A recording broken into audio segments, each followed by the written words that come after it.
Hello विद्यार्थी मित्रो, contract costing मधला प्रॅक्टिकल क्रमांक 4 चौथा एक्झाम्पल या ठिकाणी आपण पाहतोय.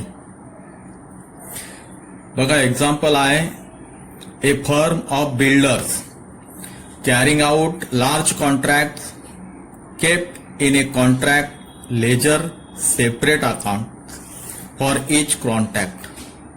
The following particulars relate to a certain contract carried out during the year ended 30 June 2018.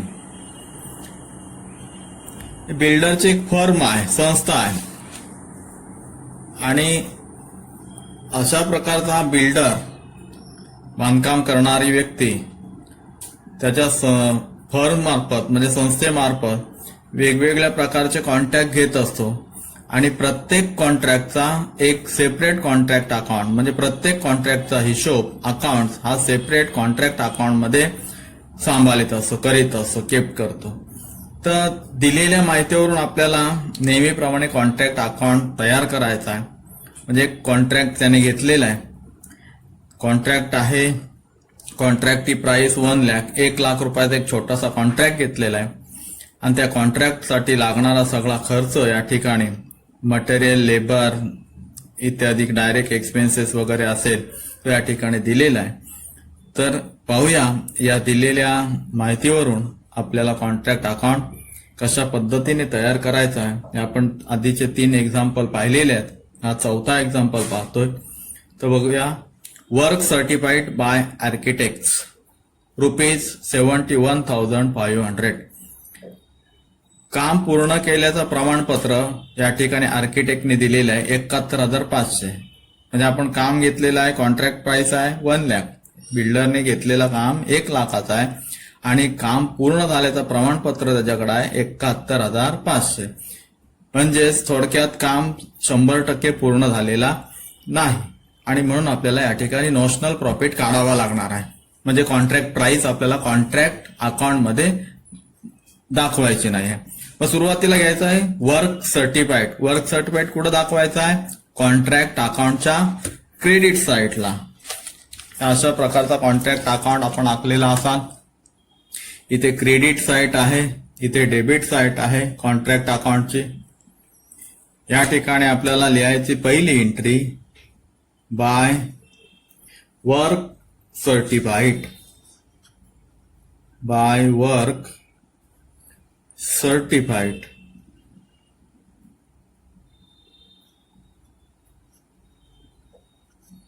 ₹71,500. 71,500 रुपयाचा काम पूर्ण झालेला आहे तसं सर्टिफिकेट आर्किटेक्चरने दिलेलं आहे कॉन्ट्रॅक्टदाराला. नंतर बघतोय कॅश रिसिव्ड फ्रॉम द कॉन्ट्रॅक्टी. कॉन्ट्रॅक्टी म्हणजे ज्यांनी कॉन्ट्रॅक्ट दिलेला आहे त्यांनी कॉन्ट्रॅक्टरला कॅश किती दिले? 65,000. म्हणजे कॉन्ट्रॅक्टरला, या बिल्डरला, ए फर्म ऑफ बिल्डर्स, बिल्डरच्या फर्मला 65,000 कॅश रिसिव्ड झालेले आहे, मिळालेले आहे. कॉन्ट्रॅक्ट किती रुपयाचा? 1 लाखाचा. पैसे प्राप्त किती झाले? 65,000. काम किती पूर्ण झालेलं? प्रमाणपत्र आहे 71,500 रुपयाचा. पुढे बघतोय आपण मटेरियल सेंड टू साईट. ज्या ठिकाणी आपण कॉन्ट्रॅक्ट चालू आहे त्या साईट वरती 32,250 रुपयाचं मटेरियल सेंड केलेला आहे. तो डेबिट साईटला इथं घ्यायचा आहे खर्चाच्या बाजूला. To material sent, material send to site 32,250. पुढे लेबर एंगेज ऑन साईट. जिथे कॉन्ट्रॅक्ट चालू आहे त्या साईटवरती त्या कामाच्या ठिकाणी कामगार आहेत, मजूर जे होते त्यांना 27,000 रुपयाची मजूर या ठिकाणी दाखवलेले आहे. Labour to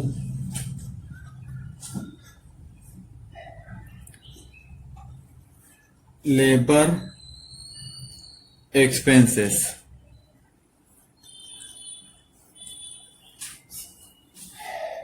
27,000. Next plant install at site 5650.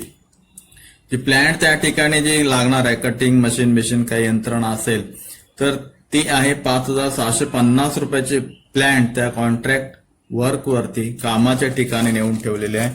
Plant install debit साइटला घ्या to plant installed at site rupees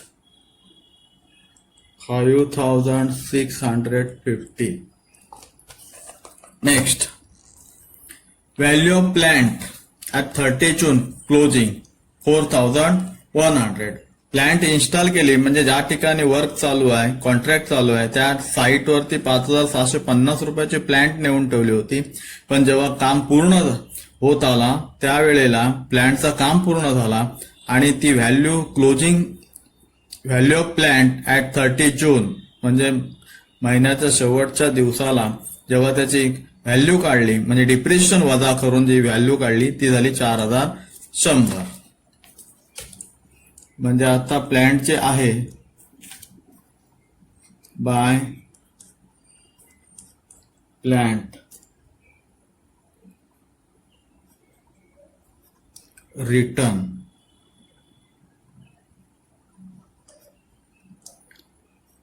$4100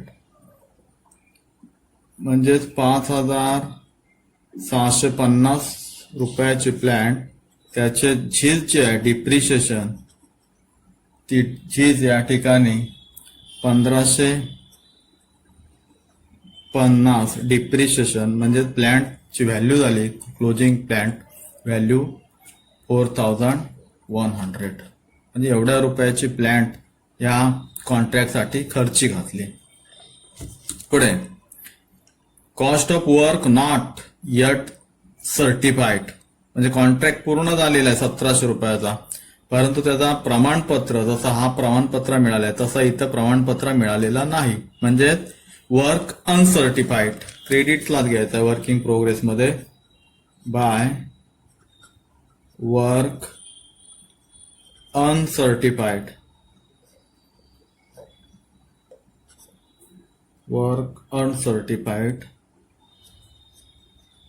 1700 रुपये. नेक्स्ट एस्टॅब्लिशमेंट चार्जेस खर्च डेबिट साइटला कॉन्ट्रॅक्ट अकाउंटच्या to establishment charges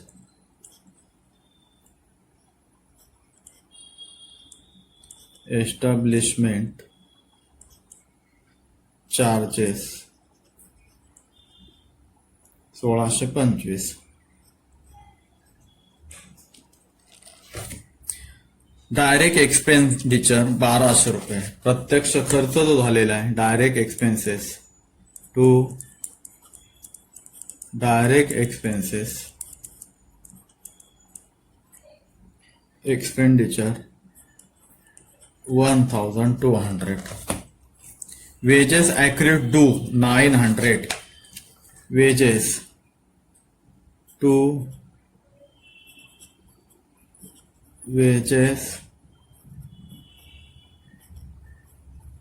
accrued due इथे जरी दाखवला असता 27,000 वेजेस लेबर अधिक वेजेस accrued ड्यू त्याच्यामध्ये ऍड करून जरी दाखवले असेल चालला असं आपण इथे सेपरेट बघतो वेजेस ड्यू 900 म्हणजे ही मजुरी अजून द्यायची आहे. मटेरियल क्लोजिंग बॅलन्स 700 रुपये 700 रुपयाचा मटेरियल या ठिकाणी शिल्लक राहिलेला आहे. मटेरियल साईटवर नेला 32,250 त्यातला मटेरियल क्लोजिंग बॅलन्स होतो आहे मटेरियल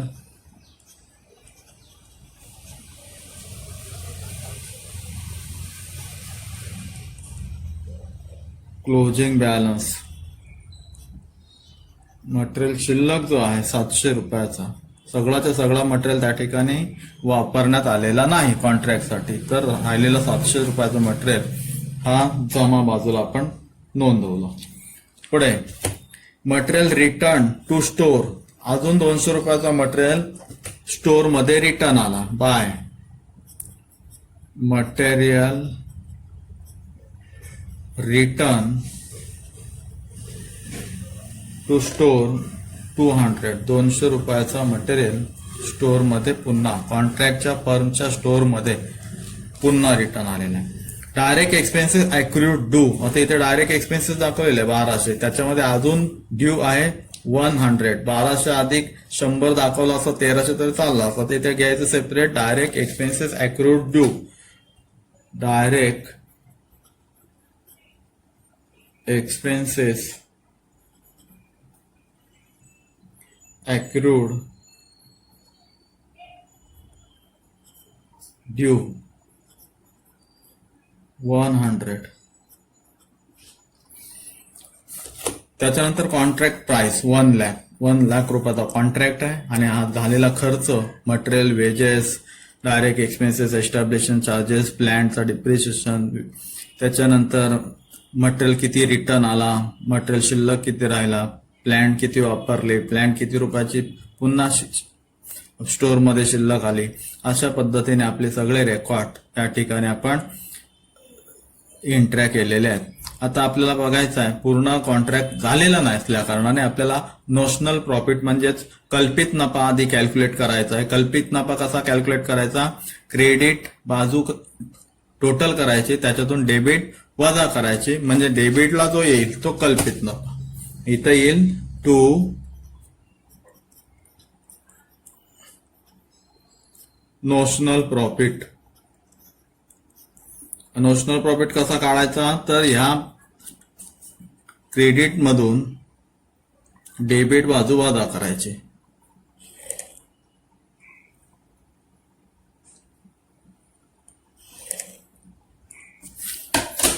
याची टोटल आधी करायची आहे.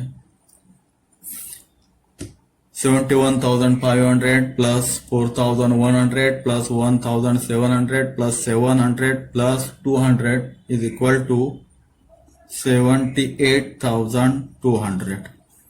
क्रेडिट मधून डेबिट वजा करायचे आहेत. 32,250, 27,000, 5,650, 1,625, 1,200, 900, 100. 78,200 मधून एवढी रक्कम खर्चाची लेस करायची आहे, येईल तो नोशनल प्रॉफिट.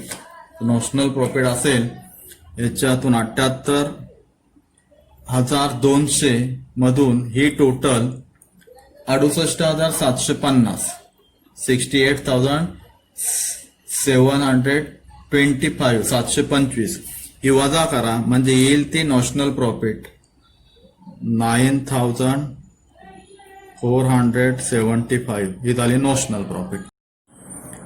नोशनल प्रॉफिट आपण बघितला. नोशनल प्रॉफिट काढल्यानंतर नोशनल प्रॉफिटचा मधली काही रक्कम, काही अमाऊंट ही प्रॉफिट अँड लॉस अकाउंटला ट्रान्सफर केली जाईल.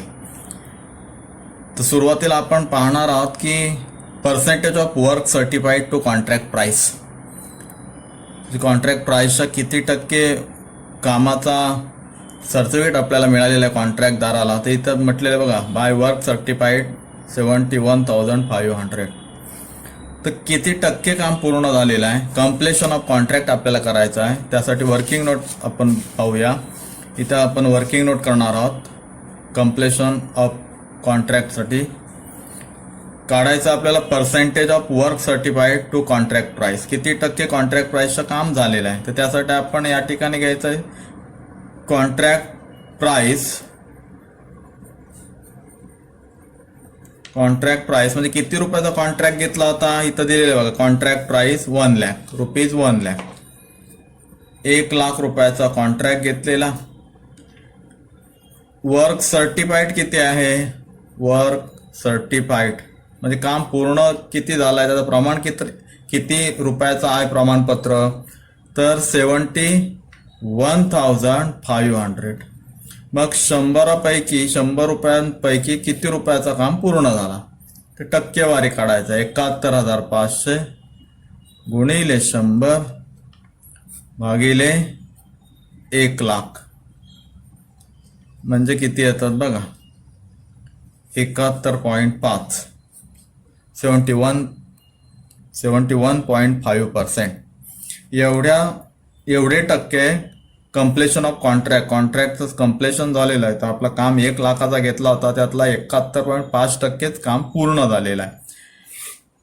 हे कशासाठी आपण कॅल्क्युलेशन केला, तर या नोशनल प्रॉफिट मधला काही रक्कम ही आपल्याला प्रॉफिट अँड लॉस अकाउंटला ट्रान्सफर करायची आहे. कशासाठी ती ट्रान्सफर करायची आहे, कारण का तर भविष्यकालीन काय व्यवसायाला आपल्या हानी झाली, काय तो लॉस झाला, नुकसान झालं, तोटा झाला, अपघात झाला, तर त्यासाठी बाजूला रक्कम आपल्याला काढायची आहे. कुठून, तर नोशनल, ती कल्पित नफा आहे, तो मिळणारा कल्पित नफा, त्या कल्पित नफ्यातून नोशनल प्रॉफिट मधून काही हिस्सा, काही रक्कम आपल्याला टू प्रॉफिट अँड लॉस, इथं प्रॉफिट अँड लॉस अकाउंटला ट्रान्सफर करायचे. To profit and loss account.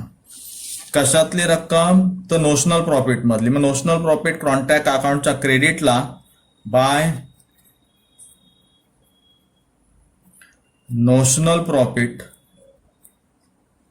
9,475, 9,475.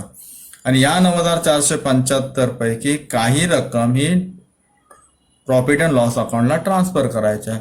मग ती काही रक्कम म्हणजे किती, तर या ठिकाणी आपण बघितलं कॉन्ट्रॅक्ट किती पूर्ण झालेला आहे, 71.5.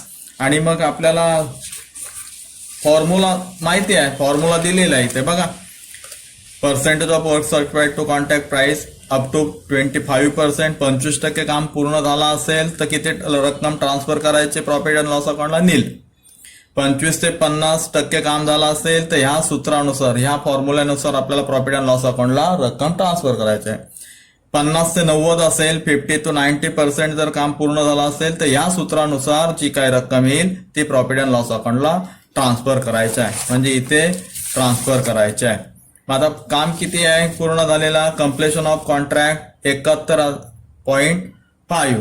मग आपल्याला आता दुसरी वर्किंग नोट करायची आहे. Working note number 2. या ठिकाणी कशासाठी वर्किंग नोट करतोय, तर transfer amount to profit and loss account. Profit and loss अकाउंटला जे काय अमाऊंट ट्रान्सफर करायचे आहे ते आपल्याला या ठिकाणी कॅल्क्युलेट करायचे आहे. मग त्यासाठी फॉर्म्युला कुठला वापरायचा आहे, तर आता बघायचं आहे किती पर्सेंट आलं. कामाचं कम्प्लिशन 71.5%. 71.5%, 71.5% कुठल्या याच्यात बसणार आहे बघा, इथे 50 ते 90 मध्ये. 70.5 हा 50 ते 90 ह्या रेंज मध्ये बसणार आहे, 50 ते 90%. मग त्यासाठी जो फॉर्म्युला आहे 50 to 90, तो फॉर्म्युला आपल्याला या ठिकाणी यूज करायचा आहे. 2/3 फॉर्म्युला लिहून घ्या. 2/3 into notional profit into cash received भागिले work certified into cash received भागिले वर्क सर्टिफाईड. मग इथं घ्या 2/3 गुणिले नोशनल प्रॉफिट किती आहे. नोशनल प्रॉफिट इथं आहे बघा एक्झाम्पल मध्ये 9,475. 9,475 इंटू कॅश रिसिव्ड. कॅश किती आले एक्झाम्पल मध्ये, कॅश किती आले, कॅश रिसिव्ड बघा एक्झाम्पल मध्ये cash received from the contractee 65,000. Cash received 65,000 भागिले वर्क सर्टिफाईड किती आहे 71,500. आता या ठिकाणी कॅल्क्युलेशन करायचं आहे.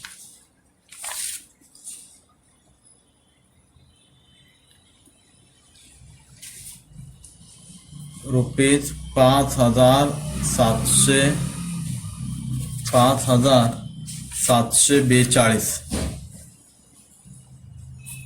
एवढी रक्कम नॉशनल प्रॉफिट मधली, या नॉशनल प्रॉफिट मधली एवढी रक्कम ही ट्रान्सफर करायचे प्रॉफिट अँड लॉस अकाउंटला. To transfer to profit and loss account. आलं लक्षात? म्हणजे नॉशनल प्रॉफिटचा काही हिस्सा जो आहे, काही रक्कम जी आहे ती आपल्याला प्रॉफिट अँड लॉस अकाउंटला ट्रान्सफर करायचे. म्हणजे इथे लिहा to profit and loss account 5,742. म्हणजे नॉशनल प्रॉफिट मधला 5,742 एवढी रक्कम प्रॉफिट अँड लॉस अकाउंटला ट्रान्सफर केली. कशी केली? जो दिलेला सूत्र आहे, नियम आहे, 50 ते 90 मध्ये 71.5% काम झालेला आहे. तो 71.5% हा 90 ते 50 ते 90 या रेंजमध्ये येतो. म्हणून सूत्र वापरतो आपण तिसरा, 2/3 into notional profit into cash received divide by work certified. ती आली कॅल्क्युलेशन 5,742. आता क्लोज करायचं आहे कॉन्ट्रॅक्ट अकाउंट. क्रेडिट साईड 9,475, इथे 9,475. या 9,475 मधून मायनस करायचे आहेत 5,742. करा, इथं कॅल्क्युलेशन करा. 9,475 वजा 5,742, 3 3 7 3 37 33 retention money to working progress, to work in progress. 37 33, 3,733. 3 ने 2 5, 7 7 ने 7 14, 1 9. अशा पद्धतीने सोल्युशन नंबर 4 कॉन्ट्रॅक्ट अकाउंट या ठिकाणी पूर्ण झाला. धन्यवाद.